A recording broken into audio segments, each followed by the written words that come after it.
નમસ્કાર, હું છું પ્રિયા અને તમે જોઈ રહ્યા છો જનતા કી જાણકારી ન્યૂઝ।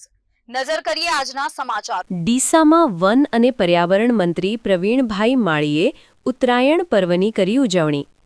ધાબા ઉપર ચઢીને મંત્રી પ્રવીણભાઈ માળીએ પતંગ ચગાવીને ઉત્તરાયણ મનાવી। મંત્રી સાથે ભાજપના અનેક આગેવાનો અને કાર્યકર્તાઓ પણ જોડાયા। ધાબા ઉપર મંત્રીએ ઊંધિયું, જલેબી, ફાફડાની લિજ્જત માણી। અહેવાલ રિપોર્ટ ભરત ઠક્કર, ડીસા, બનાસકાંઠા।